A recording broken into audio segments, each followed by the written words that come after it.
Hey everybody, how's it going? Welcome to the No DQ live recap of Monday Night Raw for July the 13th, 2020.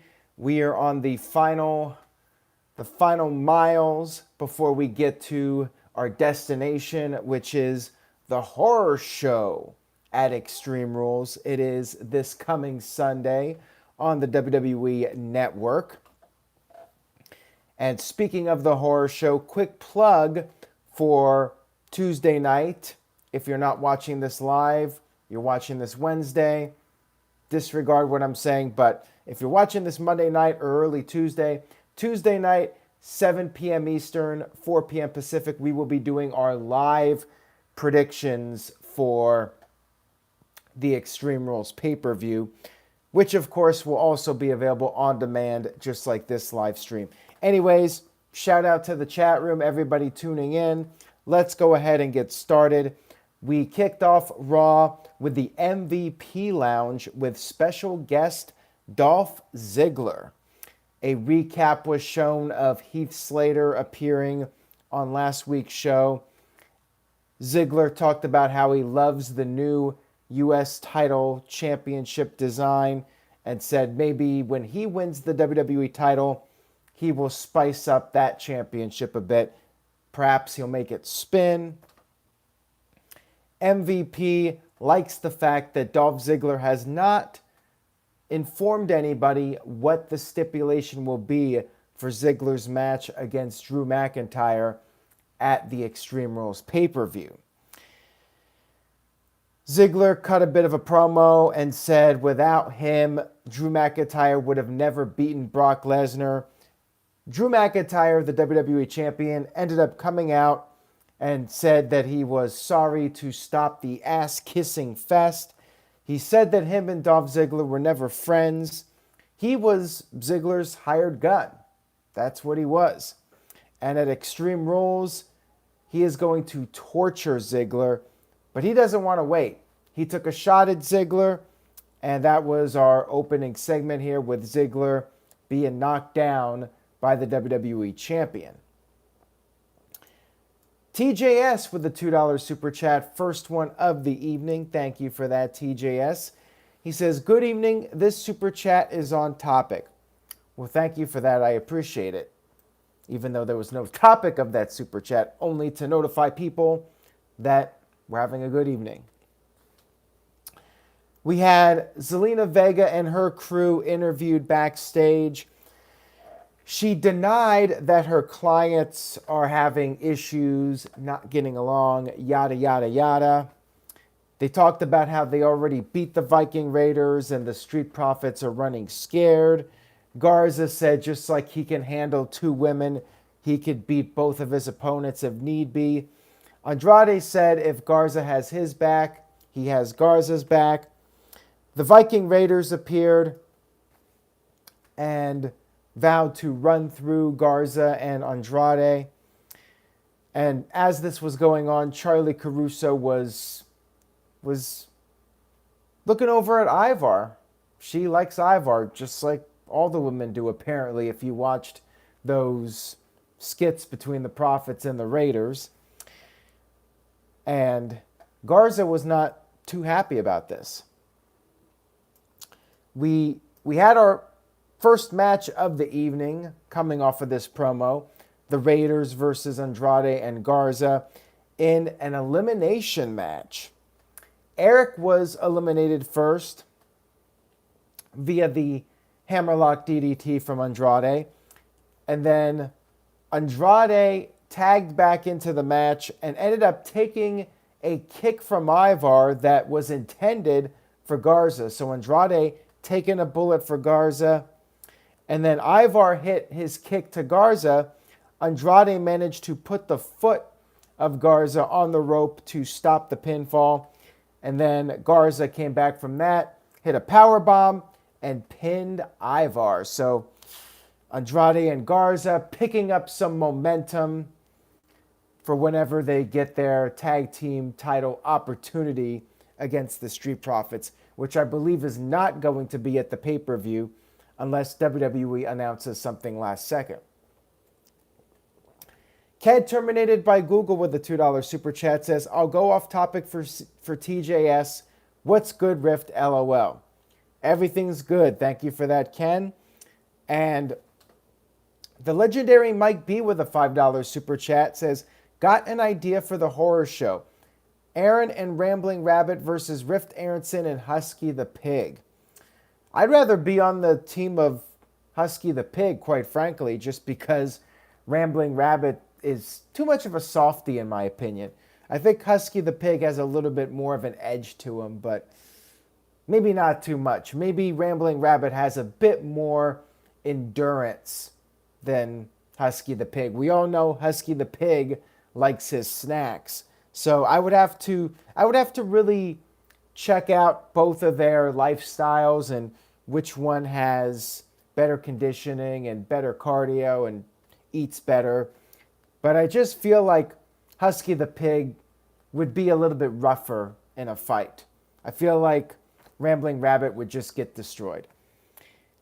Ken terminated by Google with a $3 super chat. Thank you, Ken. Says, you ain't mad for asking a question about Aaron Rift? I'm only mad when you ask about Rift Aronson because that guy is still in Oregon, and I'm happy for that. And Psycho Jet Black with a $2 super chat. Thank you, Psycho. Says, Husky the Pig has more charisma than Ricochet. Yeah, you might be right about that one. Husky the Pig, he's a charming fellow.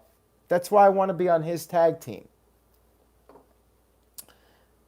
Speaking of tag teams, we had the Iconics confront Ruby Riott backstage. They made fun of her because she abandoned her only friend, Liv Morgan, and they vowed to beat Ruby in a handicap match. However, Ruby had a friend, believe it or not, and that friend was Bianca Belair, making her first appearance on Raw in, I want to say 2 months, maybe more. It's been a while. She's made at least 1 or 2 appearances on Main Event, but she has not been on Raw in quite some time. We did have a tag team match with the ladies here, and Belair picked up the victory with the Kiss of Death, the KOD to Billie Kay. Pretty standard tag team match here from the ladies.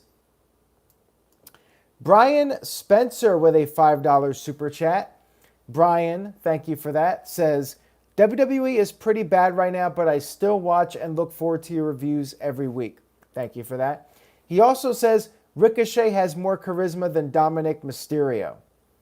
Well, ouch, because apparently Dominic, well, Dominic has a little bit, but we've had all of these digs at Ricochet, and that must mean Dominic has no charisma if you're going by what Psycho Jet Black says. Dominic's got a little bit. I mean, he's showing something. He's fairly new to the game, so he's got to develop his character. But I think he's been a bit promising so far. But as JR would say, you cannot make a living on potential. Backstage, we had R-Truth congratulating Richard O'Shea, who is Ricochet, of course, and congratulating him on being the MVP of Monday Night Raw. And Cedric was wondering if R-Truth should maybe start thinking about the match with Randy Orton. R-Truth responded by saying that he's actually facing Ric Flair because Ric Flair challenged him. Alexander and Richard O'Shea had to explain to R-Truth that it was actually Randy Orton that he was facing. R-Truth took his leave because he knew he had to take things more seriously. And that's when Tozawa showed up. And Tozawa and the Ninjas were very threatening. Cedric and Ricochet backed up R-Truth. They're all cool with each other. And then we had a 24/7 title match between R-Truth and Tozawa yet again. R-Truth came out, did his rap, and cut a little bit of a promo. Talked about the 3 ninjas, and then all of a sudden, Shayna Baszler showed up. First, we had Bianca Belair return, and then we had Shayna Baszler return. Her first appearance since, I believe, the Raw after Money in the Bank. It was somewhere mid-April, or mid-May, I should say, that she made her last appearance. And again, I believe she made at least one appearance on Main Event, but other than that, she pretty much disappeared off the radar. Shayna came out, beat up the Ninjas. R-Truth said he'll show himself out. Baszler cut a brief promo saying that she's done allowing everyone to have their fun. She's tired of the weak-minded champions making fools of themselves. And Psycho Jet Black with a $2 super chat says, Aaron M versus R-Truth in a rap battle for the 24/7 belt. I am not interested in the 24/7 title. To me, I would have gone for it a year ago. Now, I do not care. Comparing the 24/7 title to the No DQ Super Chat title is like comparing manure to ice cream. Just saying. Backstage, we had a very concerned Buddy Murphy wanting to know if the eye for an eye match is literal. Rollins told him that Mysterio asked for this and Murphy needs to focus on his upcoming match with Aleister Black. We had Rollins come to the ring for a promo, and he said that when Rey pitched the match, he thought it was a metaphor, but Rey Mysterio means it literally.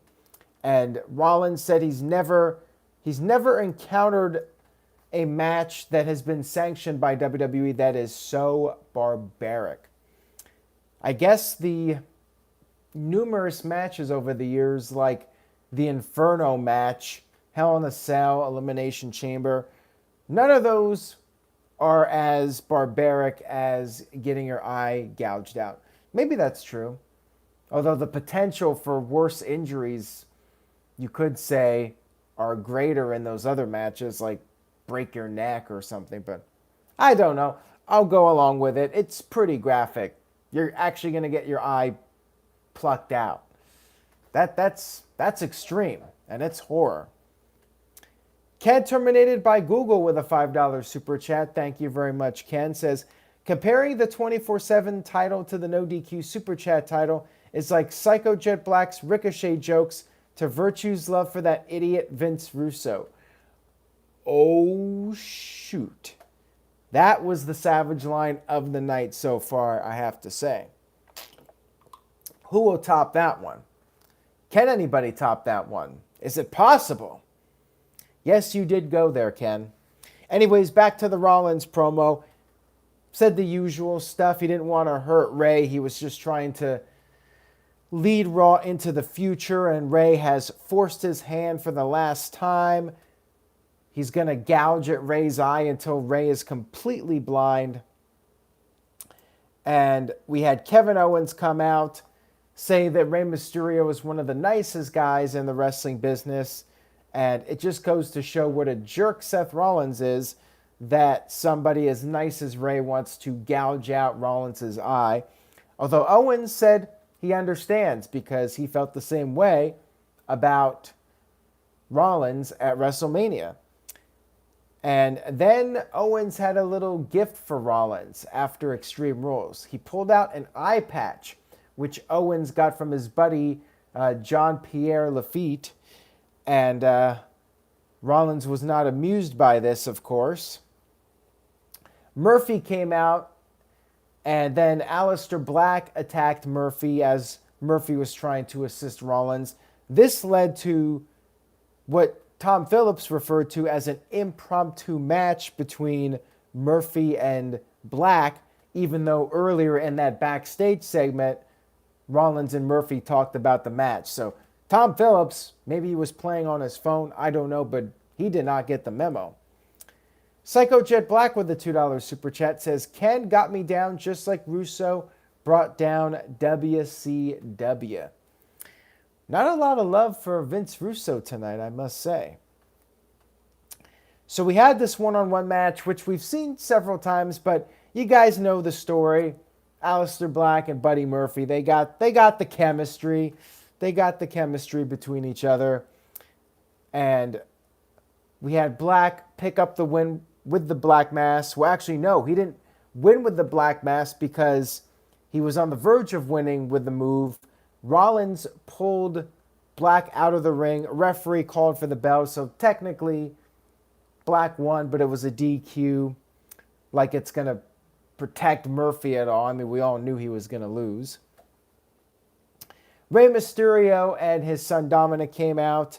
We had a commercial break, and then when we came back, we had our WrestleMania rematch. Kevin Owens versus Seth Rollins. With the baby faces surrounding the ringside area, Buddy Murphy had disappeared. I guess he was backstage nursing his wounds.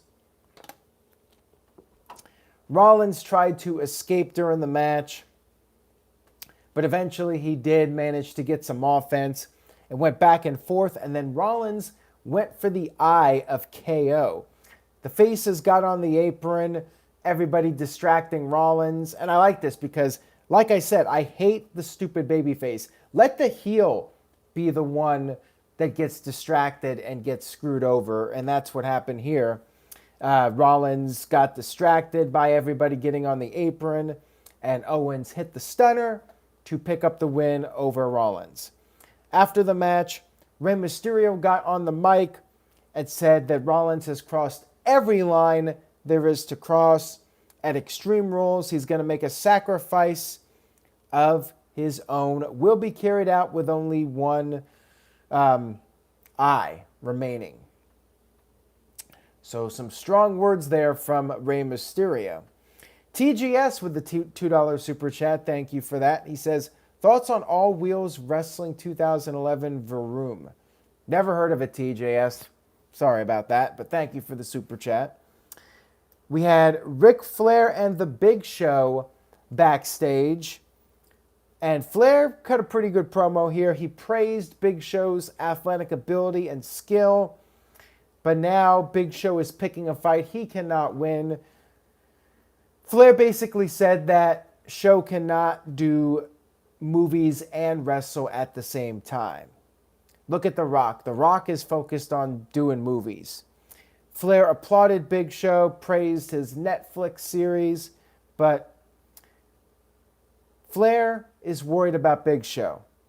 Flair wants Big Show to go into the Hall of Fame healthy, and he warned Big Show that Orton is on top of the wrestling world. Big Show then had a question for Flair. Is Flair going to sacrifice his friends so Randy can be the legend killer? Ken terminated by Google with a $5 super chat. Thank you very much for that, Ken. Says, I think Psycho Jet Black misunderstood me. I was saying that his jokes were just as significant as the No DQ super chat title, No Joke. Well, there you go. Thank you for clearing that up, Ken. And then Psycho Jet Black with a $2 super chat says, has Ric Flair and Big Show ever had a good match? The match where Big Show won the title is the Giant back in '96. I thought was fine. You know, it was all right for what it was back in the day. We had a Randy Orton video package. And Ken, I agree. Flair and Big Show in ECW for the ECW title, that was fine, although people just did not want Big Show as the ECW champion.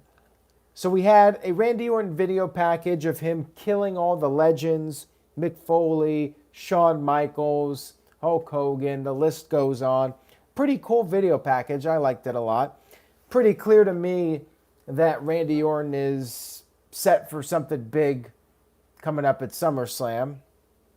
Whether it's Drew McIntyre, which it probably will be at this point, or Tommaso Ciampa. That's also a possibility. But I'm feeling like it's going to be Orton versus McIntyre at SummerSlam.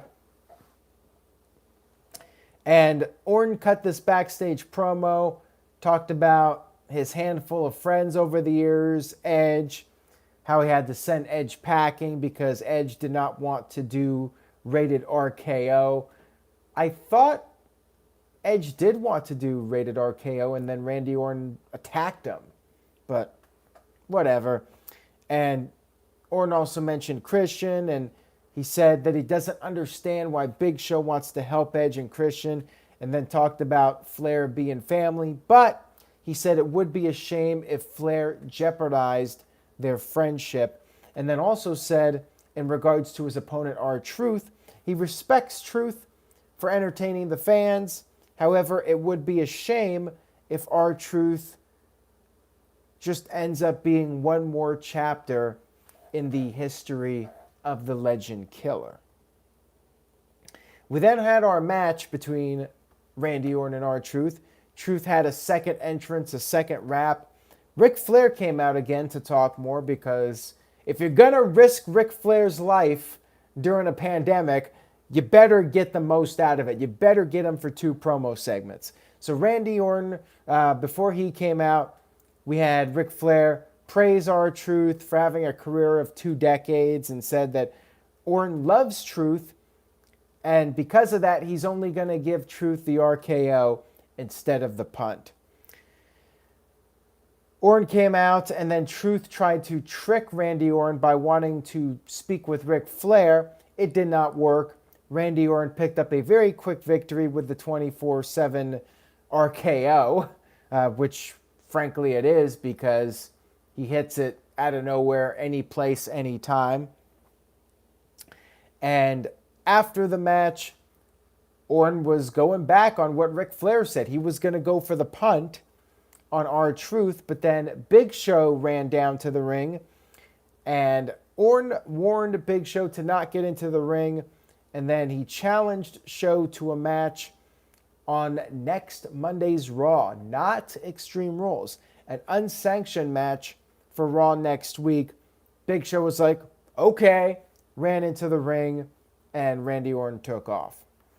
I'm a little surprised they're not doing it for the pay-per-view, just because they spent several weeks building it up. Poor Big Show cannot even get a pay-per-view match these days.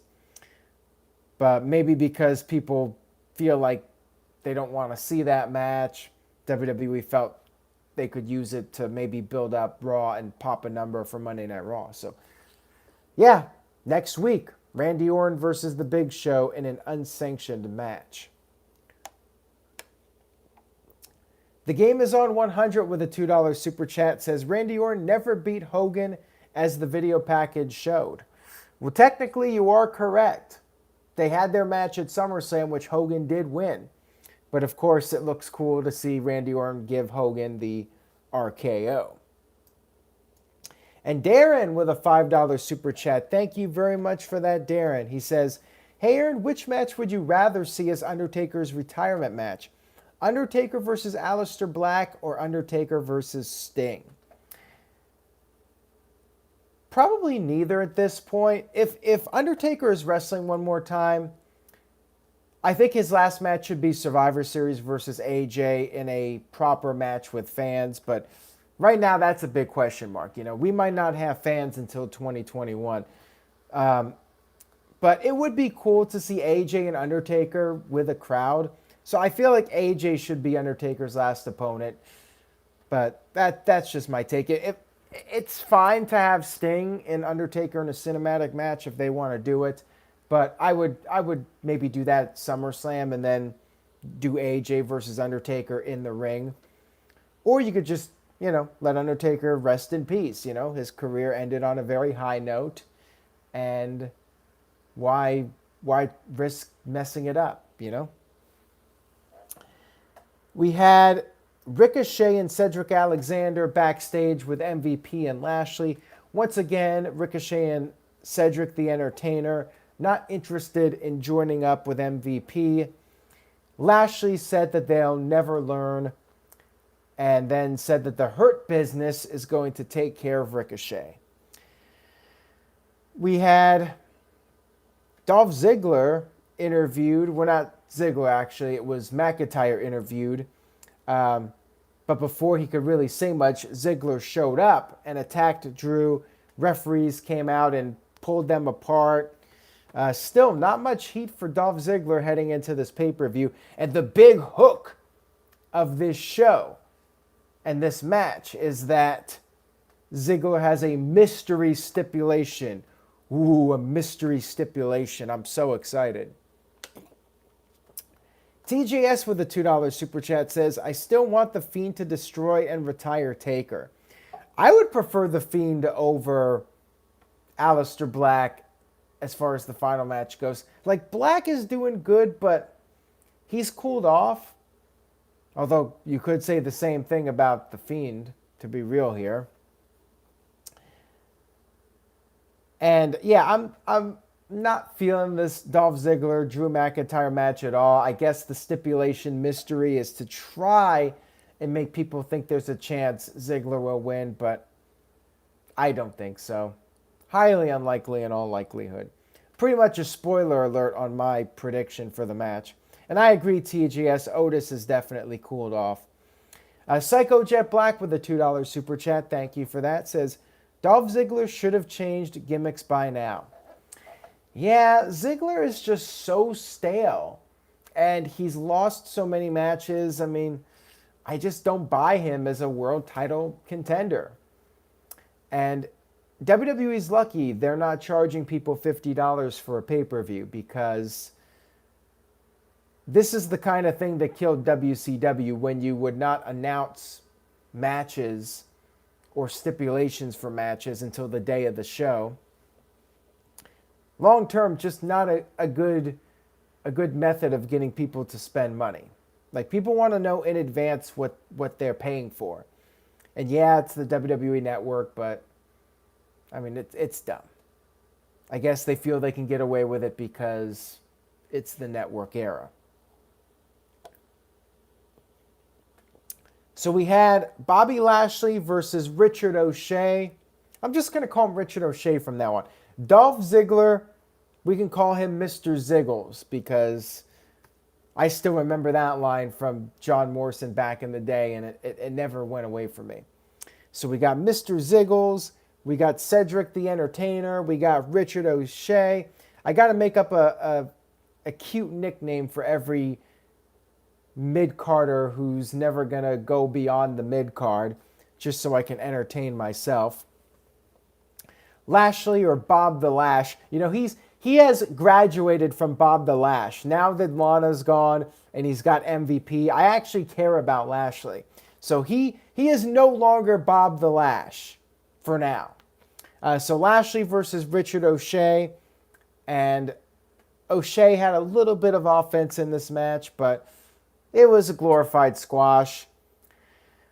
Lashley won with the full Nelson, and then after the match, Cedric the Entertainer tried to make the save. He too got put in the full Nelson. This Sunday, it's Apollo Crews defending his U.S. title against MVP. Lashley is not on the card, at least at this time. And then we had our main event of the evening, which was for the women's tag team titles. Bayley and Sasha Banks defending against Asuka and Kairi Sane. And before the match, Bayley and Sasha came out and replayed their video package. And why not? Because Raw's 3 hours and you got to kill time. The video package of them and the havoc that they've unleashed on the WWE brand, all 3 shows. We had the Kabuki Warriors come out, and then they got attacked before the match even started. They fought back and forth stuff here. Pretty long match for a TV match. And Asuka got the hot tag. She got the Asuka lock on Sasha, but then Bayley attempted to interfere. Kairi Sane came in with a spear, but as this was going on, Sasha managed to get herself to the rope to break the submission. Kairi then tagged herself back in, and she hit the insane elbow. However, Bayley pulled out Kairi before the 3 count could be made. Sane got back into the ring, but then she got caught in the bank statement, tapped out. Sasha and Bayley still your women's tag team titles. And that was the end of Raw. That was the final build-up for the pay-per-view. And it was a good match, but really did not do much to build up Asuka versus Sasha. And no Nikki Cross on this show, so nothing to build up that, but they always got Smackdown to do an angle with that match. And that, my friends, was Raw, the final Raw episode, the Raw go home for the Extreme Rules pay-per-view. So what did you guys in the chat room think about this show? I thought it was all right. It was average, maybe a little above average. C+. I'm going to be generous. I'm going to give it a C+. Psycho Jet Black with the $2 super chat says, is Bayley and Sasha starting to get overexposed? Yeah, not as bad as Charlotte. I mean, Charlotte was just bugging me. Sasha and Bayley have been doing very well with their act, which has helped. But yeah, I do think they're getting overexposed, Too much, but, they are the women's tag team titles. And if you're going to have somebody on both shows, best to have a hot act. Charlotte, doing fine, but not quite at that level of momentum as Bayley and Sasha, in my opinion. Michael Gonzalez with a B-, Nathan Washington with a C+, Curtis Butler with a C+, CC Drink with a C, Mohammed with a C+, Brian Spencer with a C-, and the legendary Mike B with a C+, and More Faves with a C, and Kev BDG with a C+, and David Bryant 83 with a D. Oh, and by the way, I would also like to give a shout out to the current Super Chat champion, Hamp Kano, who left a very generous Super Chat on the Sunday premiere of No DQ&A video. Next one is going up Saturday night, 7 p.m. Eastern, 4 Pacific. So if anybody's interested in becoming the Super Chat champion, make sure you tune in for that premiere. So again, we got the predictions live stream coming up for Extreme Rules, NXT, AEW, SmackDown, all that coming up later this week. Please spread the word. Tell a friend. Stay positive, everybody. I know times are tough, but times will get better. We got to ride out the storm and stay healthy. Take care of yourself. Take care of your loved ones. And I will see you guys next time.